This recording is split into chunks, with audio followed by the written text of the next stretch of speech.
સુરત શહેર પોલીસના હાથે 1 કરોડ 4 લાખના ડ્રગ્સના કેસમાં ઝડપાયેલા આરોપીને જામીન માટે હાઈકોર્ટમાં પોતાની માતાની તબિયત ખરાબ હોવાનું મેડિકલ સર્ટિફિકેટ રજૂ કર્યું હતું। હાઈકોર્ટ દ્વારા આ બાબતે પોલીસને તપાસના આદેશ આપતા આ મેડિકલ સર્ટિફિકેટ ખોટું હોવાનું સામે આવ્યું। સુરત શહેર ક્રાઇમ બ્રાન્ચ દ્વારા વર્ષ 2020માં 1 કરોડ 4 લાખ રૂપિયાના એમડી ડ્રગ્સ ઝડપી પાડવામાં આવ્યું હતું અને આ ગુનામાં એક પછી એક એમ 19 આરોપીની ક્રાઇમ બ્રાન્ચ દ્વારા ધરપકડ કરવામાં આવી હતી।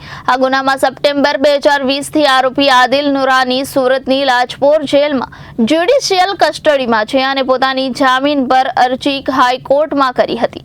જામીન અરજીની સાથે આદિલ નુરાનીએ પોતાની માતા મુનીરા નુરાનીની તબિયત ખરાબ હોવાનું જણાવ્યું હતું અને પુરાવા તરીકે મેડિકલ સર્ટિફિકેટ પણ રજૂ કર્યું હતું। આરોપી આદિલે પોતાની માતા મુનીરા નુરાનીને એન્જિયોગ્રાફી કરાવવાની હોવાનું કારણ હાઈકોર્ટ સમક્ષ દર્શાવ્યું હતું અને આ કારણ દર્શાવીને પોતે જામીન અરજી કરી હતી। હાઈકોર્ટ દ્વારા આ સમગ્ર મામલે આદિલની જામીન અરજીને લઈને સુરત પોલીસને તપાસ કરવા જણાવ્યું હતું અને આ બાબતે સુરત ક્રાઇમ બ્રાન્ચ દ્વારા તપાસ કરવામાં આવી હતી। સુરત ક્રાઇમ બ્રાન્ચ દ્વારા મેડિકલ સર્ટિફિકેટ તૈયાર કરી દેનાર ડોક્ટર શોભિતસિંહ ઠાકોરની પૂછપરછ કરવામાં આવી હતી અને તેણે આ સર્ટિફિકેટમાં ડોક્ટર દિલીપ તડવીની સહી અને સિક્કો પણ લગાવ્યો હોવાનું પોલીસને જણાવ્યું હતું। ત્યારબાદ સુરત ક્રાઇમ બ્રાન્ચ દ્વારા ડોક્ટર દિલીપ તડવીની પૂછપરછ કરતા તેણે આ પ્રકારનું કોઈ સર્ટિફિકેટ ન બનાવ્યું હોવાનું સામે આવ્યું હતું। ડોક્ટર દિલીપની પૂછપરછ બાદ ક્રાઇમ બ્રાન્ચ દ્વારા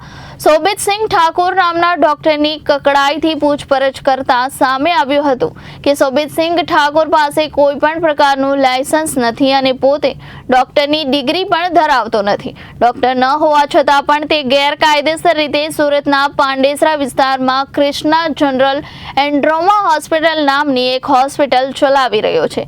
તેને જ ડોક્ટર દિલીપ તડવીની જાણ બહાર તેના હોદ્દાની સહી સિક્કા કરેલું મેડિકલ સર્ટિફિકેટ મુનીરા નુરાનીને આપ્યું હતું અને આ મેડિકલ સર્ટિફિકેટમાં મુનીરાને અર્જન્ટ એન્જિયોગ્રાફી તેમજ એન્જિયોપ્લાસ્ટી કરાવવાનું હોવાનું જણાવ્યું હતું। આ સમગ્ર સુરત ક્રાઇમ બ્રાન્ચ દ્વારા આરોપી ડોક્ટર શોભિત ઠાકોરની ધરપકડ 3 ડિસેમ્બરના રોજ કરવામાં આવી હતી। આરોપીની પૂછપરછ કરતા સામે આવ્યું હતું કે તેણે આ નકલી બોગસ ડોક્ટરી સર્ટિફિકેટ આપનાર અને બોગસ ડોક્ટરો બનાવનાર રસેશ ગુજરાતી અને ભૂપેન્દ્ર રાવત દ્વારા આપવામાં આવ્યું હતું। તેથી આ સમગ્ર મામલે સુરત ક્રાઇમ બ્રાન્ચ દ્વારા રસેશ ગુજરાતી અને ભૂપેન્દ્ર રાવતની ધરપકડ કરી વધુ તપાસ હાથ ધરવામાં આવી છે। સુરત ક્રાઇમ બ્રાન્ચ દ્વારા ડિસેમ્બર 3ના રોજ એક શોભિતસિંહ ઠાકોર કરીને એક ડૉક્ટરને અરેસ્ટ કરવામાં આવ્યો હતો। આ શોભિતસિંહ ઠાકોરે આદિલ નુરાની કરીને જે 2020માં ડીસીબી દ્વારા 1 કિલો એમડીનો કેસ રજીસ્ટર કરવામાં આવ્યો હતો અને આદિલ નુરાની જે છેલ્લા 3.5 વર્ષથી જેલમાં હતો, એણે જામીન મેળવવા માટે પોતાની માતાને બીમારી છે હૃદયની, એવી રીતે બોગસ સર્ટિફિકેટ શોભિતસિંહ ઠાકોર દ્વારા આપવામાં આવ્યું હતું। આ શોભિતસિંહ ઠાકોરનું પણ વેરીફાઈ કરતા બોગસ ડૉક્ટર હતા રસેશ ગુજરાતી અને ભૂપેન્દ્ર રાવત દ્વારા એમને આ સર્ટિફિકેટ બનાવીને મેળવીને આપવામાં આવ્યા હતા અને જેના આધારે એમણે હાઈકોર્ટમાં બોગસ સર્ટિફિકેટ આધારે મેડિકલ સર્ટિફિકેટ શોભિતસિંહ ઠાકોરના આધારે બેલ એપ્લિકેશન કરેલી હતી, જેના અનુસંધાને ક્રાઇમ બ્રાન્ચે ગુનો દાખલ કરી અને શોભિતસિંહ ઠાકોરની ધરપકડ કરી હતી। ગઈકાલ રોજ રસેશ ગુજરાતી અને ભૂપેન્દ્ર રાવતની પણ આ કેસમાં ધરપકડ કરવામાં આવેલ છે। Reporter Arvind Rathod, Janadesh news, Surat.